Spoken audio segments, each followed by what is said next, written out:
Hello everyone, good afternoon and welcome to the Rangers News here on Friday the 23rd of August.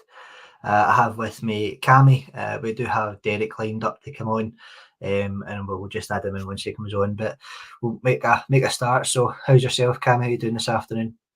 I'm good. It's hopefully the last trip to Hampden tomorrow for league business, and I think we're all excited to get back to Ibrox and what have you. So there's, as always, there's loads to talk about and everything relating to Rangers on and off the park.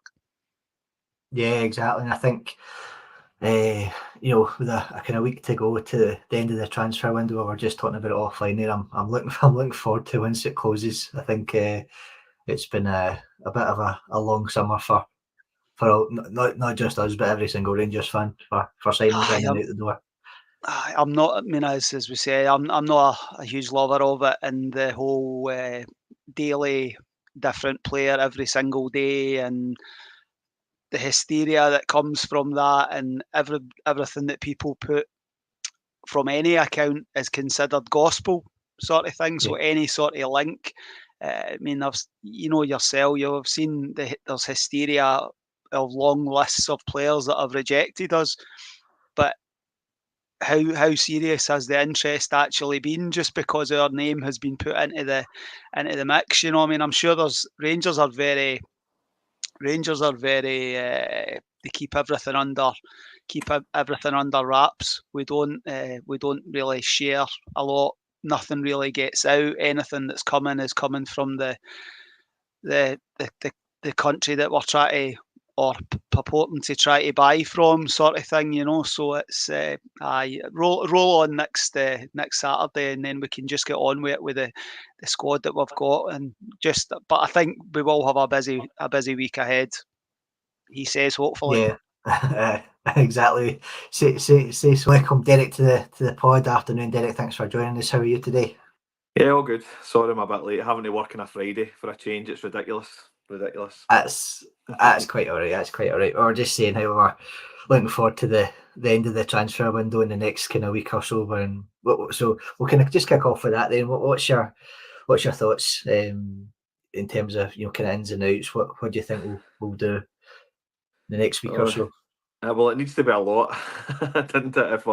Yeah, If we're being honest with each other, it needs to be a lot. There seems to be a bit more rumblings over the last couple of days than there has been in the previous months. So hopefully that's a sign of things to come. I seen they were linked with the Mira defender this morning that got knocked back, and I'm just thinking.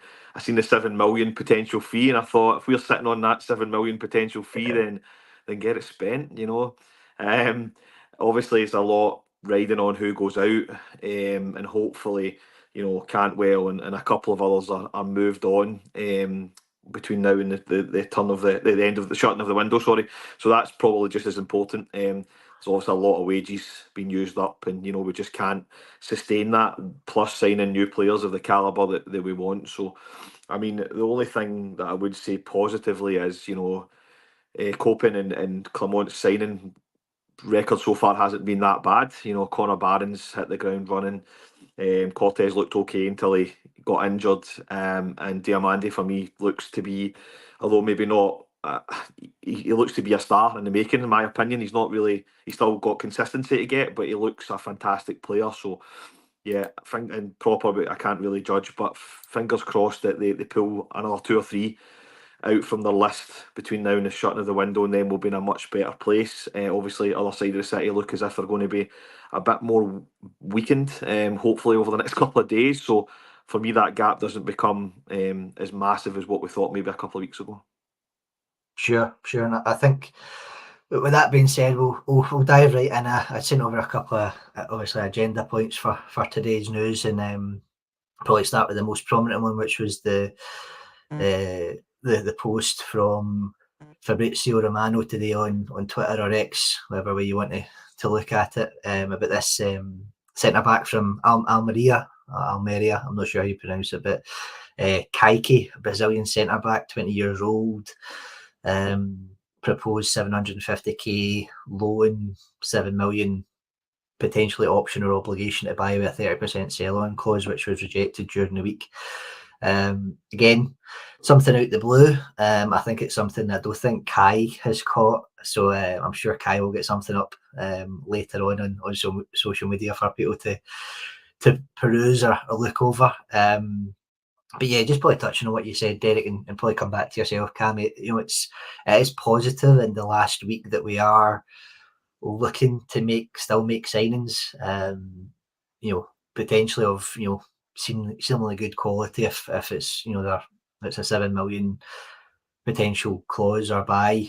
If it had been accepted. But what's your thoughts on that kind of rumour that had get released this morning? I must admit, it was fairly early doors this morning that one broke, so I don't know if I was still half asleep, and I only saw the 750,000 with a loan, and then read it again half an hour later, and it talks about potential 7 million. I don't know. I don't expect Rangers to spend 7 million this summer, next summer. It seems a bit pie in the sky with regard to what we're being told, the sort of money that appears to be available, and that sort of situation.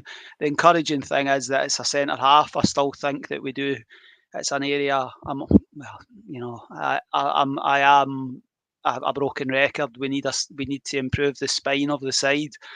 And although Proper has came in, it's still yet to be shown.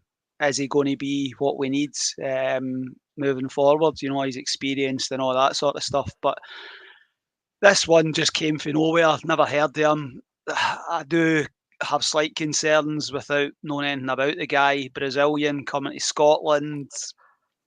Maybe it's just bad experiences with players before. Just sometimes the change in culture and climate and type of football, and I think if there's a potential outlay, £7 million for a 20-year-old, it's a heck of a lot of money to be committing. Fabrizio Romano 99 times out of 100 is fairly accurate in what he provides, but there's a few questions for me on that one. Sure, and I think probably comes back to the point, even with Enciala. I think he's 18, 19, similar age, left centre back. He's not actually had any game time at the moment from competitive action.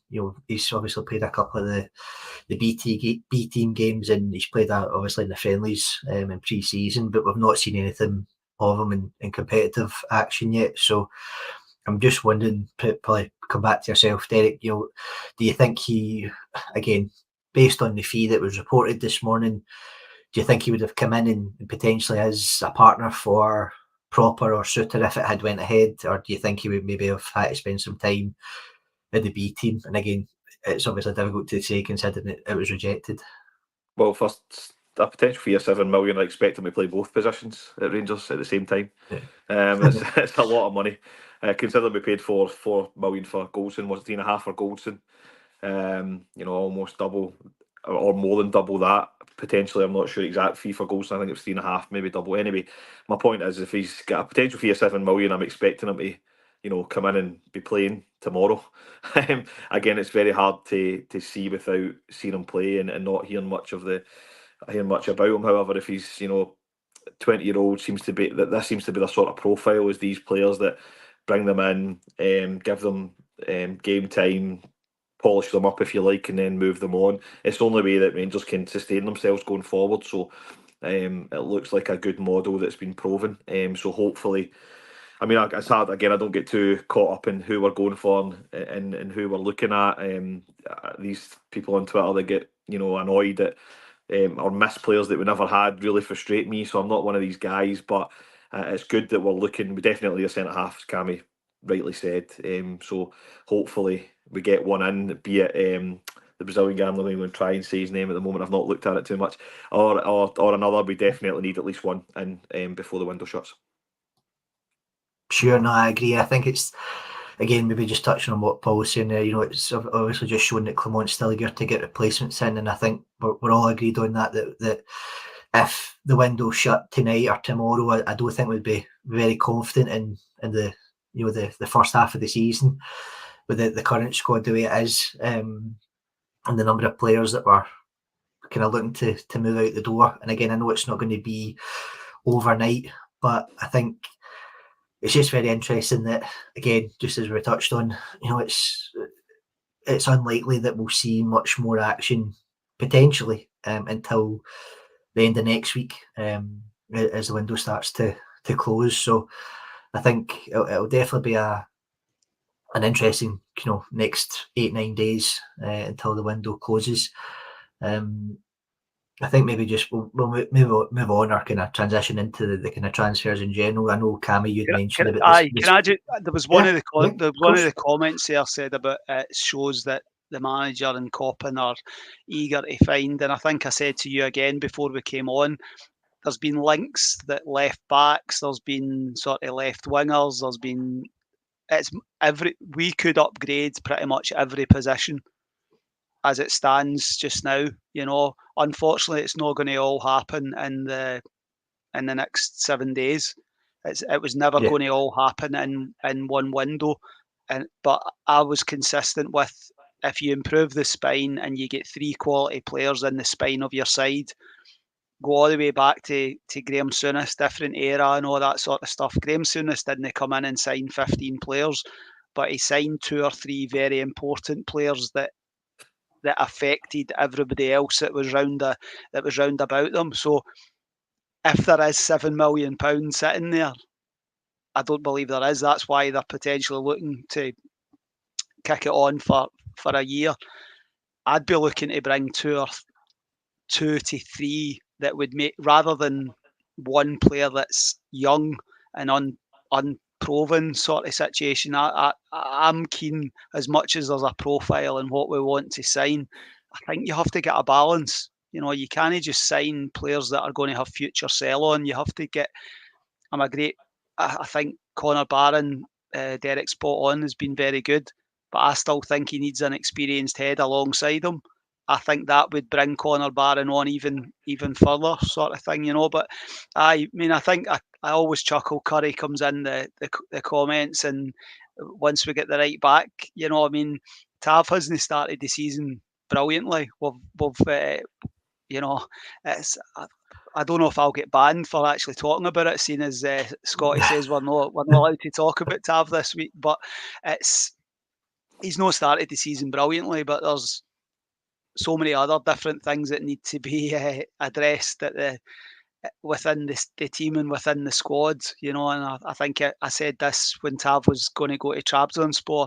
If he left, I still think we needed to sign a right back, and I still believe that to be the case. He's regressed, but I think there's other areas that need to be fixed first, basically. Sure. Sorry for that. I just wanted to jump on there and just. Of course. Happy for the opinion, Cammy. I think it probably brings us to a kind of good point of, you're saying about the spine of the team. Maybe come to yourself, Derek.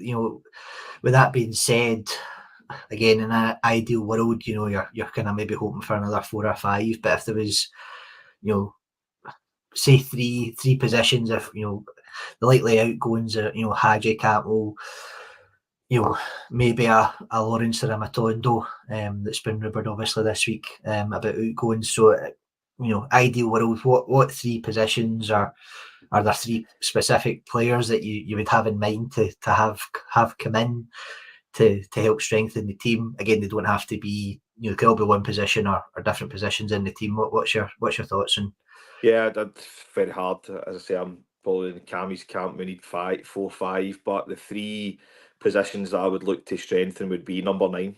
Cyril Dessers is scoring goals. You can't take that away from him, but we can't link up the play through him. The ball doesn't stick well enough. He's just not the all-round number 9 that we need to be successful, in my opinion. Could he come off the bench and do a job? Probably.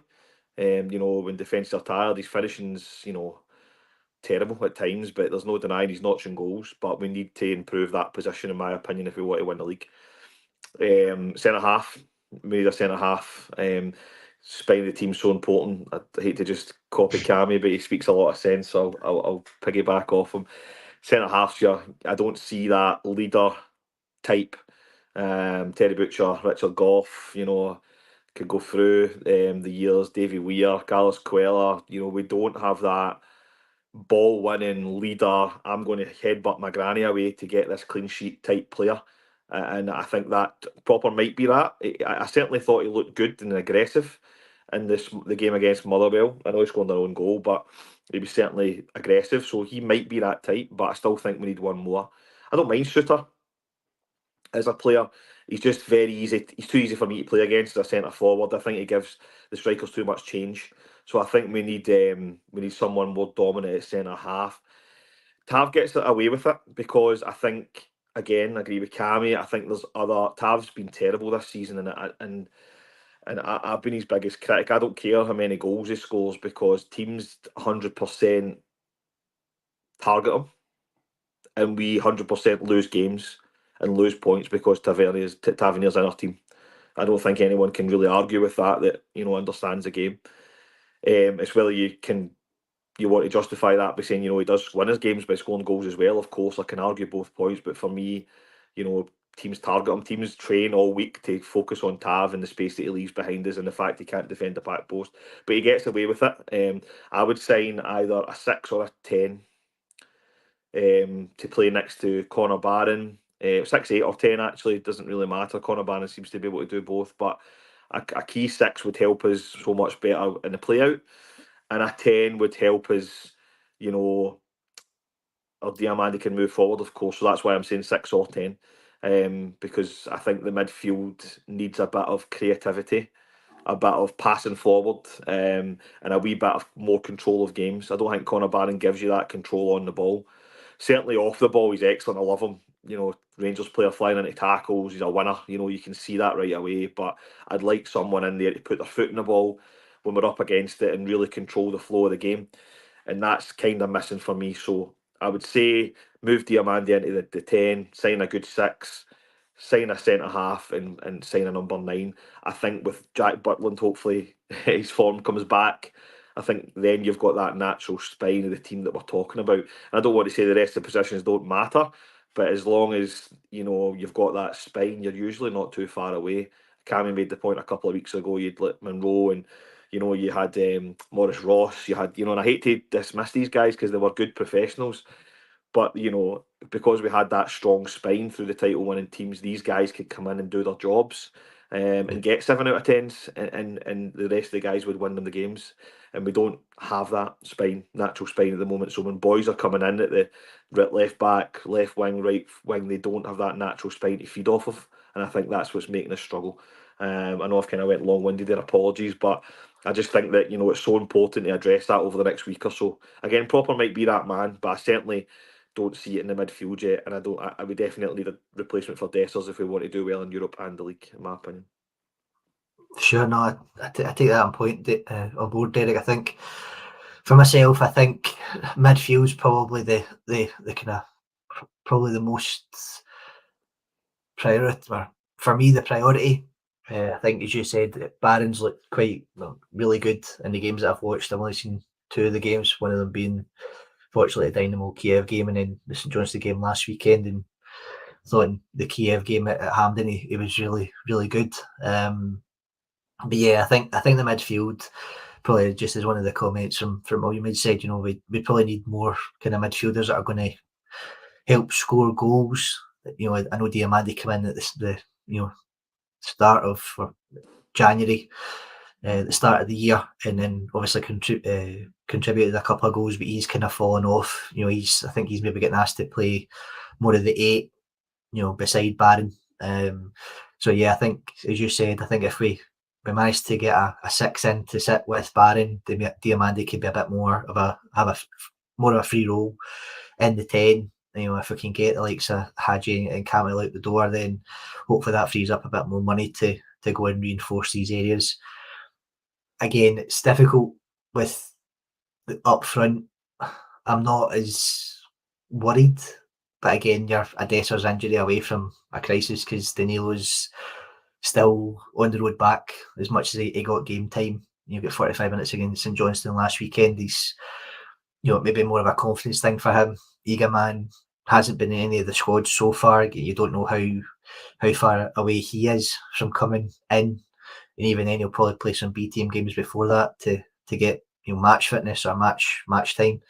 And centre backs were probably all right for, in terms of obviously Suter proper hopefully isn't out for too long if it was just a tweak. You've got Ben Davies there again, maybe someone that we're looking to move on before the end of the window, but again for Coppin and Clement, it's easier said than done if they're on good contracts. They're, Cammy, I think you've touched on this in a number of different pods, that in any walk of life, if they're on decent wages, they're not going to go elsewhere for less money. They've got to be given the same, if not improved terms. So I think that's part of the difficulty that we've got in trying to move these players out.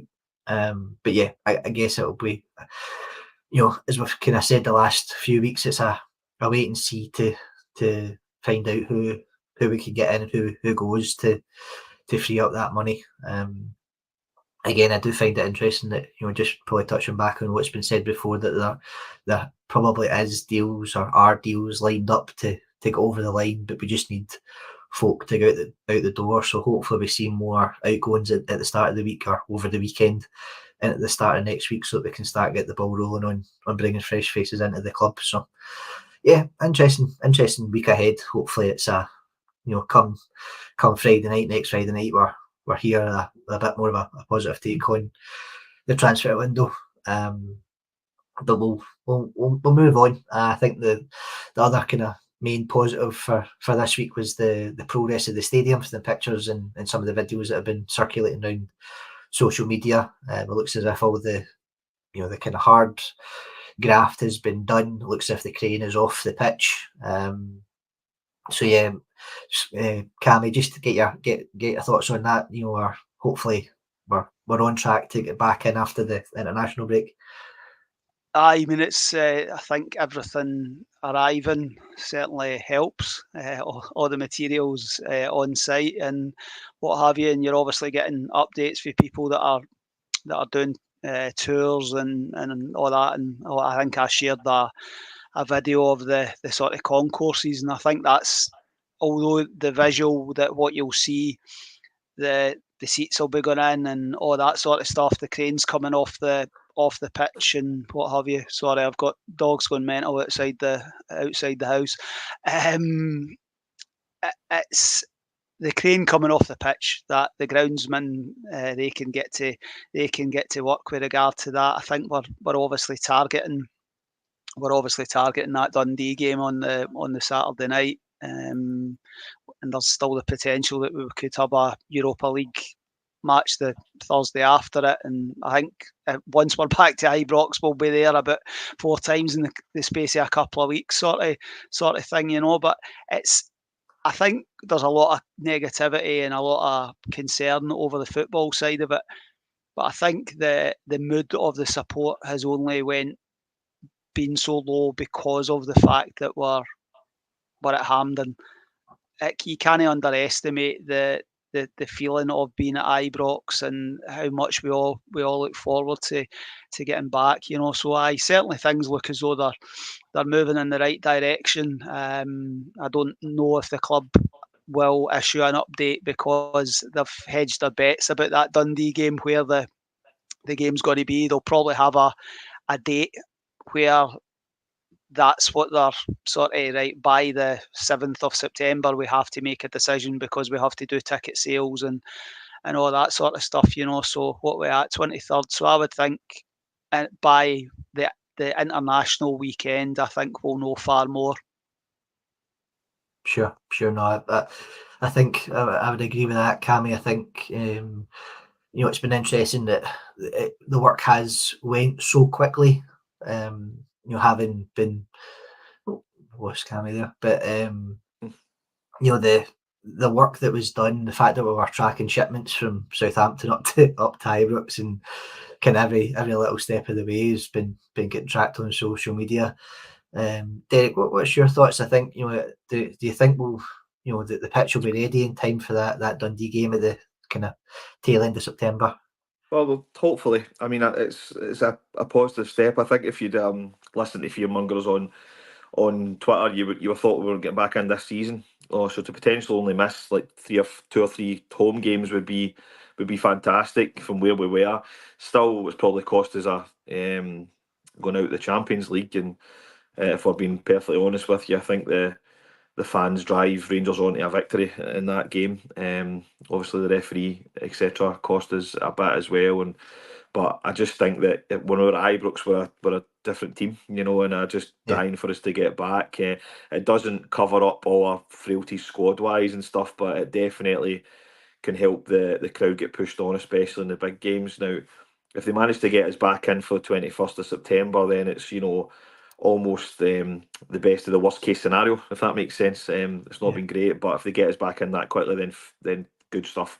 We want to go back, and we want to get back to our seats. We want to get back to the players. We want to get back as well. It's probably been a bit of a damp squib for them, especially the likes of Connor Barron, who's signed for Rangers to play at Ibrox, is not been able to do so as yet. So it might give the players a little lift. Also, it's a really big month now, and it's we always say it every year, but we've got potentially back at Ibrox, we've got the start of the Conference League, we've got Celtic coming up soon, we've got the end of the transfer window. The Rangers board have really got a decision to make over the next 3 or 4 the next couple of weeks, in terms of if they can push the boat out to get us back into Ibrox. If we can get 2 or 3 players in that we're talking about and maybe get a positive result, we'll continue to win against Celtic. Then we are talking on this in 4 weeks' time, and we're in much better moods. It's so massive. So getting good news of Ibrox just came at a great time. So, potential good news. So hopefully this next week goes well, and it starts to give the season a wee bit of a kickstart, because it's been flat, for want of a better word. Yeah, no, I agree there. I think I definitely felt that with the Kiev game, which again you would have hoped, if we had been at Ibrox, we probably would have had a full stadium, and potentially that result would have been different. But we are where we are with it. Probably similar to St Johnstone. I know it's a cup game, and it probably, again, the lack of support that were there, again, probably reflected in not having a great performance. But I agree. I think the sooner we're back at Ibrox, the better. I think for all of us, as you say, it's costing the club money to be at Hampden. So the sooner we get back home and actually start, generating our own money rather than having to, spend money, the better. Cammy, I know you kind of dropped out there. I just don't know if you want to have any kind of further thoughts on the stadium. No, I mean, I don't know what happened there. I'm having a look at the comments there, and I think Paul talks about the pitch taking 3 to 4 weeks. I think for the images I've seen, 95% of the pitch looks fine. It's obviously just the area that's been covered, and I don't think that's going to be any more than the 6-yard box, because you've obviously got the area behind the goals, and we've got heat lamps, all these sort of situations. These guys are well, will be well experienced with regard to that, but it's just everybody's routine getting back to Ibrox. It's like I've said before, I sell the half-time draw tickets, and you see the same people you have not seen since May, and just everybody's got a match day routine about going to Ibrox, and it's just not the same. But a few weeks ago, I think there was a lot of talk that it was going to be October, November, December, January, worst case scenario. So the fact that we're in a positive, what appears to be a far more positive position, and I'll just quickly, give Curry his place. He's saying offering Rangers have not come out and offered us some sort of reward.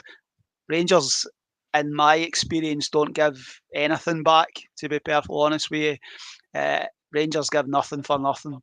That's the hard and fast of it. That's unfortunately we won't get any reward. The club will point to the 10.5 million deficit in the accounts and all that sort of situation. So we would do well to get a fiver off a new strip. Never mind anything else, to be honest. Yeah, I think obviously just touching on Curry's point, I think the reward they would probably spin is that you're back home, you're back at Ibrox, and you're there to push the team on to victory. So again, I agree. I don't think there'll be any kind of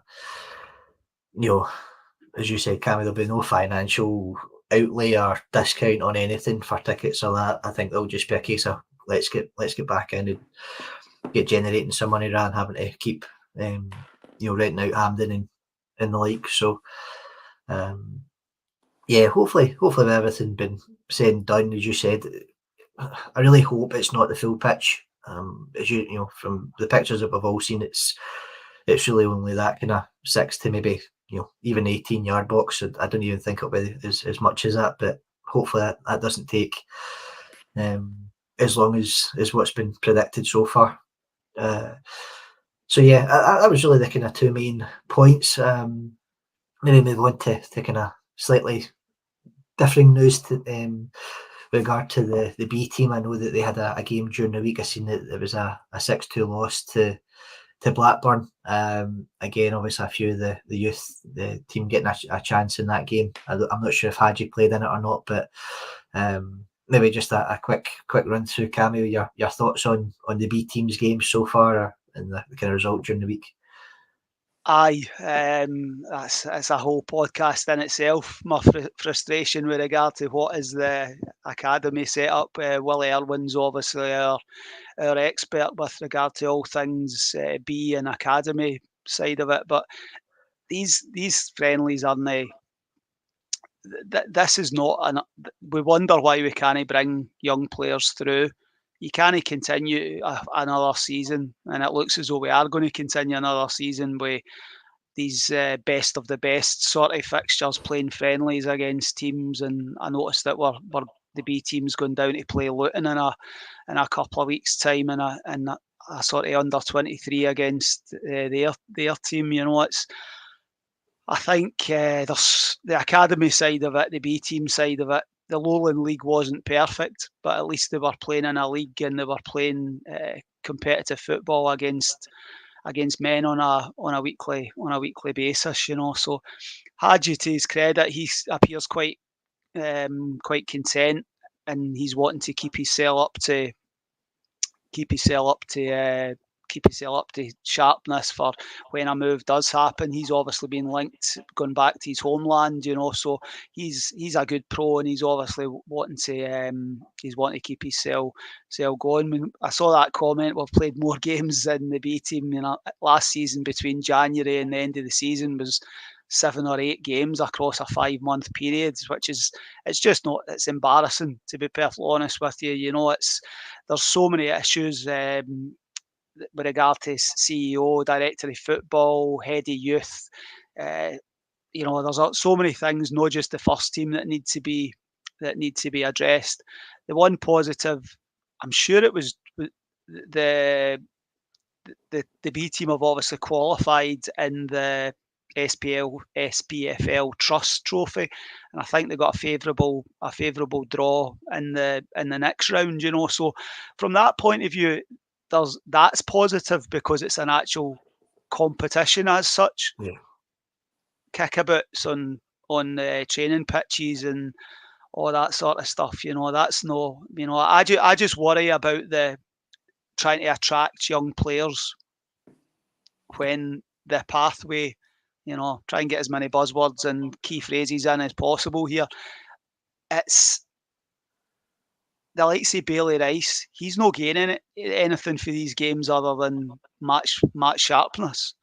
And even that, it's no a competitive game. It's a training ground bounce match. So they took a doing during the week, but it is what it is. But the whole overall setup with regard to what we are doing at academy level has to be better, because it's you're going to end up not being able to attract young players, and you're going to end up losing your Archie Stevens and your Zach Lovelaces and your Finlay Curtises and what have you, if there isn't a proper pathway and they're not continuing to play proper competitive football.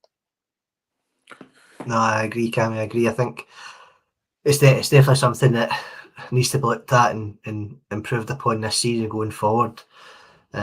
Derek, what about yourself? What's your thoughts on the B team setup and how that kind of hopefully goes forward and improves? Try to think of the right words without William coming to my door. Pointless at the moment for me. Maybe apart from the odd first team player getting minutes. When I look at the team, Hadji was playing, Lowry was playing, Devine was playing, and Salah was playing. These guys need competitive football to shine and to improve, in my opinion. The loan system we've not really utilised well enough in the last few years either, in my opinion. So I would have kept him in the lowland league, 100% would have.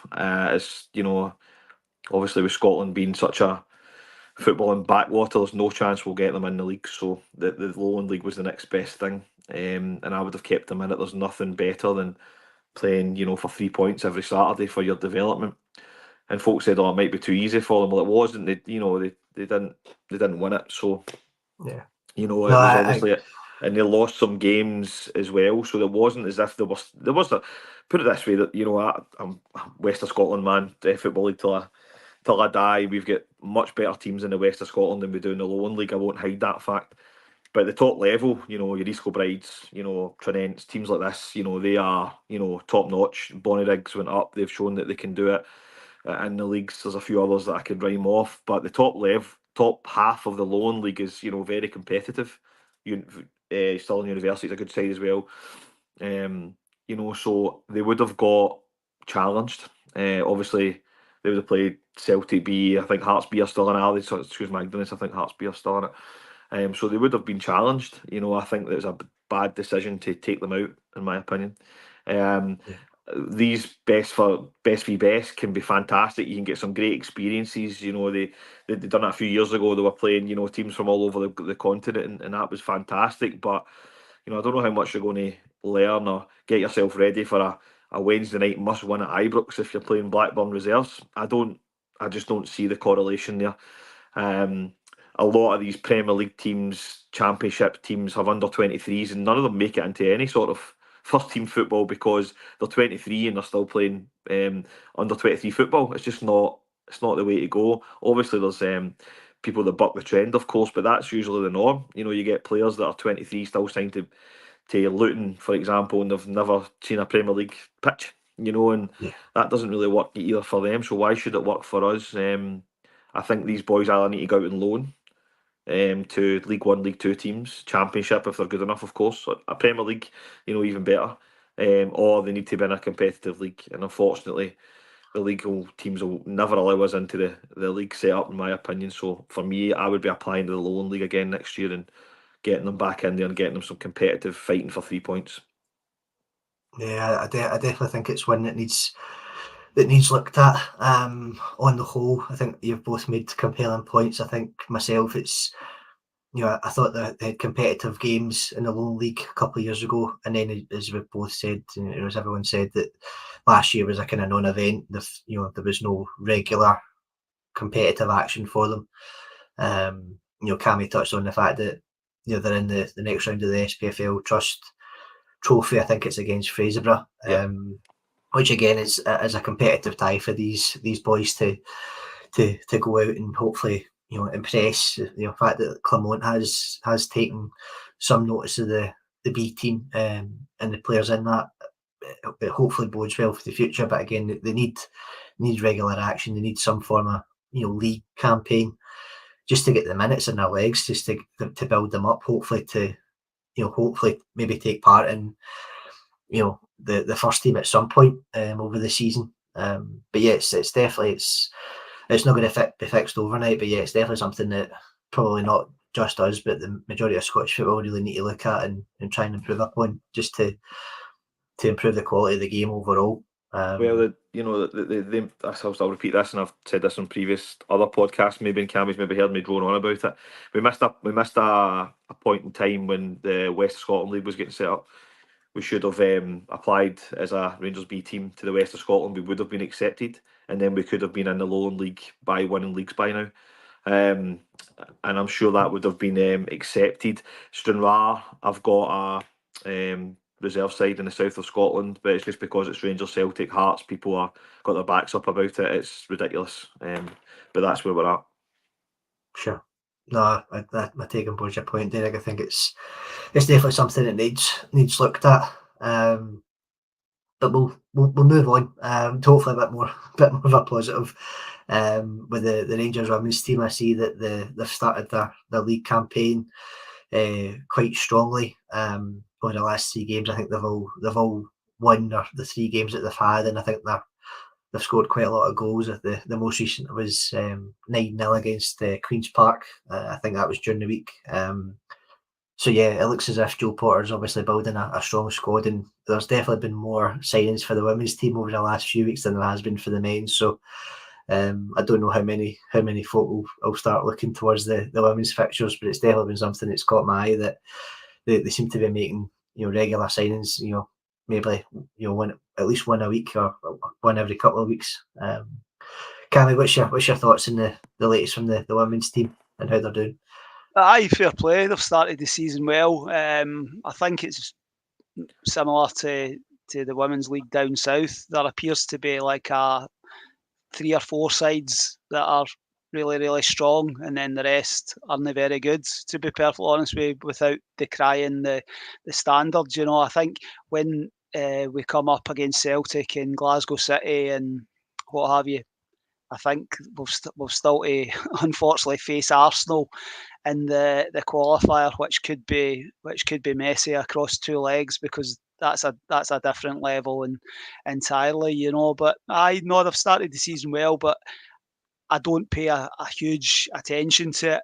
It's other than you just see the scores and you think, oh, it's you see the names and that sort of thing. I just think that the proof is in the pudding when you come up against the best sides. That's I wouldn't get overexcited about beating the lesser teams 8-7, 8-9, 10-0.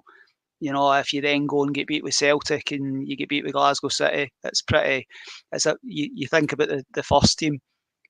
Say we were to beat Ross County 5-0, and then the following weekend we play them at their place and we get turned over. It doesn't really, it's the big games that matter. I know you have to win every game and all that sort of stuff, but Joe Potter and our side have to be successful in the big games, and I think too many times towards the end of last season they came up short. Yeah, I think the same, Cammy. Just as take my mind back to the run in again, I think it was just one goal that separated them. Obviously, with Celtic's win on the last day of the season, obviously cost the treble, which was obviously a bit of a sore one to take. So hopefully they've kind of rectified that with the signings they've made. Again, just touching on Paul's comment about Kate Wilkinson. I think she's come in from Southampton. It was. I think it was anyway. Apologies if it's not, but she's got 8 goals in 3 games. And again, I know you can't read that too much into that, but hopefully in the bigger games against Glasgow City and Celtic, as you say, that she keeps that goal scoring form up. And you never know. If we could find somebody like that for the men's team, I think would be far more confident and comfortable going into the rest of the season.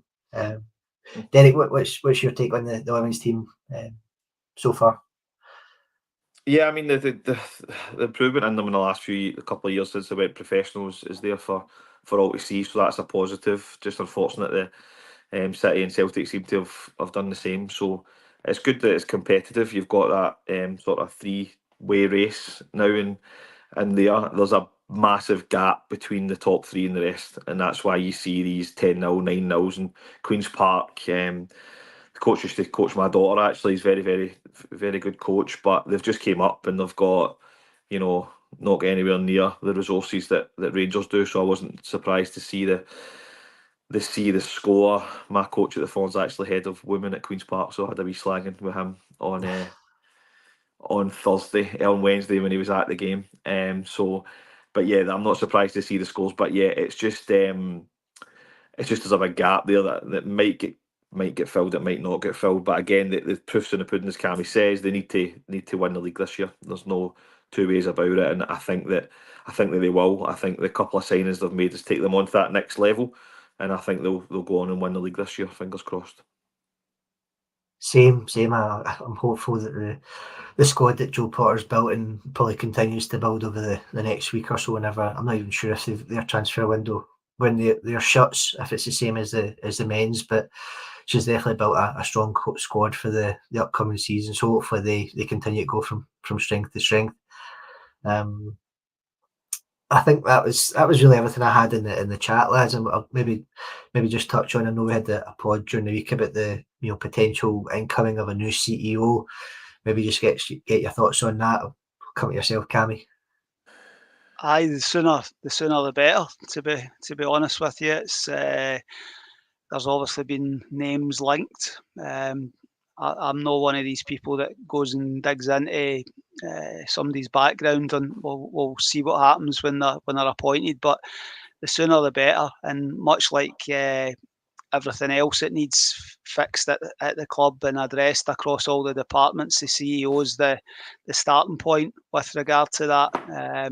John Bennett's obviously got his qualities in business and all that sort of thing, but I think it'll be interesting. I think it's important that it's somebody that's actually football experienced and potentially Scottish football experienced. So the names that I've seen linked are people that are in and around. So we'll just have to wait and see. But I would hope maybe by the time we return after the international break that we might see an appointment with regard to that. You know what I mean? I think when the CEO comes in, I think it's quite a long to-do list, to be perfectly honest with you, but I think there's some things that are more pressing than others. I think engaging properly with the fans and just being open and transparent and all that sort of stuff. For me, I think that's a key thing. Improving the communication across the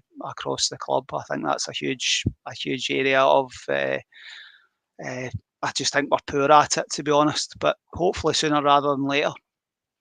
Yeah, same. What about yourself, Derek? Is there anyone that, I don't know if you caught the pod? Is there anyone that you had in mind, or you think would be the kind of preferable option from the ones that have been linked with the club? I don't have a preferable option. It's very hard to, as a normal fan on the ground, to almost highlight what's good and what's not at these positions. However, it needs to be someone that's got a proven football background who has, delivered results. Now that guy Sinclair at St Mirren was linked, if I'm rightly so. St Mirren are a fantastically well-run club. However, can you translate that into being Rangers CEO? That's obviously the question. However, you need somewhat. We have little to none football experience on that board, and it shows dramatically in everything that we do. And that needs to be fixed. And so I don't care who it is, as long as I've got a proven background in football. I think Niles Copen looks as if he could be okay. Again, we'll still to prove himself. So that's a start. But as Cammy said, and I'll go a step further and just say the club's broken from top to bottom at the moment for me. We're really not being driven forward. We've not got any objectives that I can see, in terms of on and off the park. It's just been done it's so reactionary, it's unbelievable. So again, we need someone with a proven background in the CEO level, but I think we also need it at the board, even higher up as well. Whether that's an advisory, whether that's a director of football, I'm not sure, but we're really, really struggling with football brains now within the club, and that needs. It's a hard job to straddle both, of course, to think about the operational side, but also think of the football side. I totally understand, but I'm going to say, as I saying, Curry, I try not to look at the comments while I'm talking, because I get easily distracted, and that's just happened again. But I mean, Dave King, I don't even think he has got the football knowledge that we need. However, you can't deny his record. He's decisive. He doesn't mess about. And he backed Gerrard at the time, and then he let Gerrard have a couple of seasons, and then it worked to a certain extent. Yeah. So right now I'd probably take him back, but right now I don't think we're in a position to knock MD back, if I'm being honest. But yeah, someone with a proven track record. It's got to be a glowing CV where a football team has been successful on the park and off it for me. Yeah, definitely. I think it probably kind of ties into what Williams posted as a comment there. When will the men's team become self-sustainable? For me, I don't think that's more of a long-term plan. I don't think we're anywhere near that at the moment. Probably just again touching on what Derek said is that we definitely need at least obviously the CEO to come in and have a good business strategy to help improve us on the business side of things, to allow us to generate and create more income, to be be more self-sustainable moving forward in the future, both on and off the park. Cammy, what's your thoughts on that? I think it's obviously a tough one to answer, but again, I don't think we can put a timeline on it, for a deadline. But what's your thoughts on the CEO and the kind of self-sustainable question that William asked? Well, I think John Bennett in his interview, when was that? Start of August, when he was updating us on the stadium, and he spoke about £10.5 million. We're trying to cut things, be more efficient, all that sort of stuff. We're paying out a ridiculous amount in wages. That's obvious. The situation that we're in now is as a result of 3-4 years of poor decisions, changing managers, giving 4-year contracts, letting players leave for nothing, no selling players at the right time. It's no easy, and I think we're trying to get the wage bill down, but you also have to try and be competitive on the park. So it's not a magic wand sort of situation, we just have to. But I think me and Derek are very much on the same page in a lot of things with regard to football and Rangers, and sort of I just echo what he's saying, that Graham Souness was obviously, and I'm not saying Graham Souness is but that sort of person with football experience in an advisory capacity. I don't think he's got a qualification to be a director of football. He's the director of football, isn't just like as if you're playing Football Manager, but I think he knows the game. He's experienced all that sort of stuff. Graham Souness, somebody of that. Graham Souness, Alex McLeish, Terry Butcher, Richard Gough, all these guys, could we be utilising them far more? And you look at clubs on the continent, your Bayern Munichs and what have you, they always, when a player, Oliver Kahn, I'm sure, is involved behind the scenes, Karl-Heinz Rummenigge,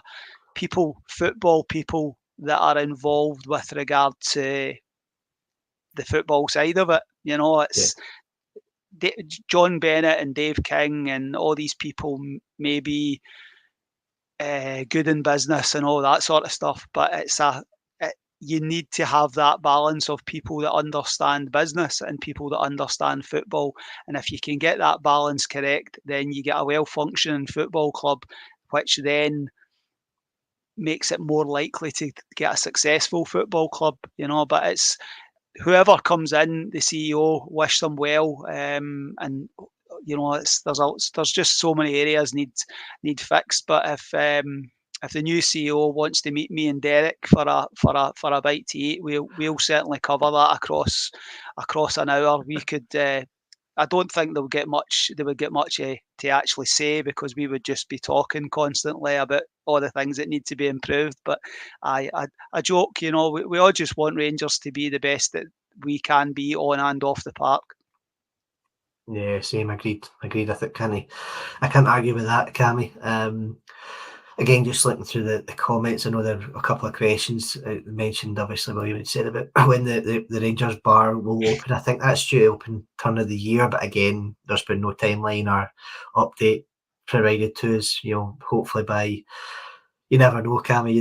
This time next week we might be looking at another update from the chairman, which it's probably highly unlikely, but I can always dream. I hope it's a written one. I don't know if I've got 22 minutes of my life to waste again listening to him. I'm quite happy with written updates as long as it's clear and concise and informative. He doesn't have to speak to me; he can just write to me if he wants.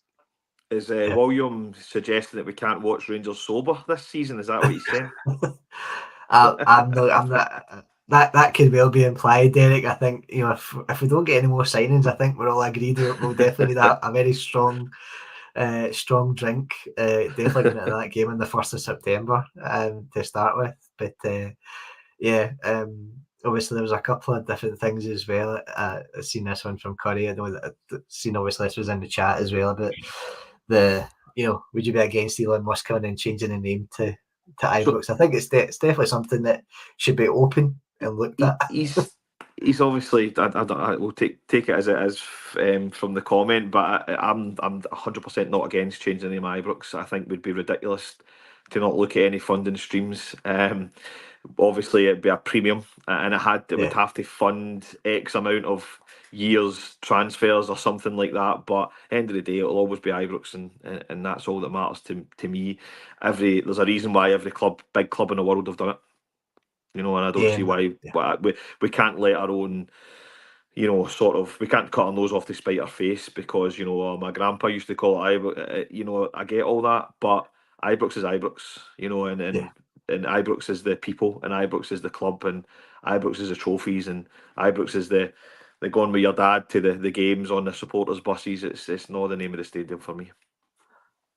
Yeah, I agree. It's much more, as you say, it's much more than just a name, Derek. It's as we all know, it's an institution. It's a standard. It's a legacy. So even if the name did change, everyone would, the majority of folk would still know it as Ibrox. So it's and Rob, I'm sure no one will care what it's called if we're winning trophies. Let's be honest. Let's be honest. Exactly. All right, guys. I think that was everything. I don't really see much more in the chat in terms of kind of questions that we need to look at. So I'll maybe come at yourself, Cammy. Just one last, any other business, anything else you want to discuss before we tie things out? Anybody that's watching, I've got a spare ticket. I've got a spare parent and child ticket for the game tomorrow. If anybody's interested, last game at Hampden and all that sort of stuff. See the things I do to get my son Myers points, and I can't punt this ticket. So I'll do a good deal for anybody that wants to drop me a message. No, Hampden tomorrow. I just want us to go and put on a performance. There have been positive signs in pretty much all of the performances across the last couple of weeks. We just haven't put it all together across a 90 minutes. Be clinical, take some chances. It would be lovely to score 3 or 4 goals and look solid at the back. I think, and then we've got a week of ins and outs and transfers ahead of the close of the transfer window. But tomorrow, just win the game, no more injuries, and that's it. And hopefully we can say cheerio to Hampden after tomorrow. Perfect. Same, Derek. Any last words any last comments before we tie things out? No, 3 points. 3 points is all that matters. Right now, I don't care too much about how we get them. Just make sure we get them, and then hopefully a positive week in the transfer market and a positive result next weekend. In the fortnight. Obviously, we've got the game. It's fortnight. What date is this? I'm losing the plot. Yeah, so we're Celtic next, isn't it? Yeah. So 2 wins out of 2, we're top of the league, and everyone's happy. Yeah, definitely can't argue with that. All right, well, guys, again, I appreciate your time, Joy, coming on today and joining us for the Rangers news. Thanks to everyone in the chat. Obviously, it's been good. The questions have been good as well to let ourselves answer it. Hopefully enjoyed today's pod. Tonight's pod will be out later on. We're obviously doing the match preview for the Ross County game tomorrow. And as I say, hopefully we have a positive week ahead with ins and outs at the club, and hopefully a positive result tomorrow. So with that being said, I've been Bob, this has been Cammy and Derek. I'll just let them say their thanks just before we close out. Cammy, any just give your thanks to the viewers. Aye, thanks. It's been good. It's a good way to spend a lunchtime talking about Rangers. Try to keep this under an hour. So we've done well, but there's so many things to talk. There's so many aspects of the club that are a talking point. But Derek's spot on. winning Rangers team on the park that's lifting shiny things at the end of the season. All the stuff that goes on off the park gets forgot, isn't spoken about as much when you're winning and when you're lifting trophies, and that's always been the way. Yep. Agreed. Derek, give you thanks before we end up. No, I've enjoyed that. It's good to get some. It's like a counselling session for me when I come on here on a Friday sometimes. So cheers for listening. But in all seriousness, it's always a pleasure. So thanks to the two of you. Yeah, same goes to the two of you. I know we kind of missed last week, so again, thanks for getting yourselves available to do the news on a Friday afternoon. But with that being said, as I said, keep an eye out for the preview pod tonight. Let's hope for a positive result tomorrow, and we will see you this time next week. So just remember, every night, every day is a Rangers Journal day / night.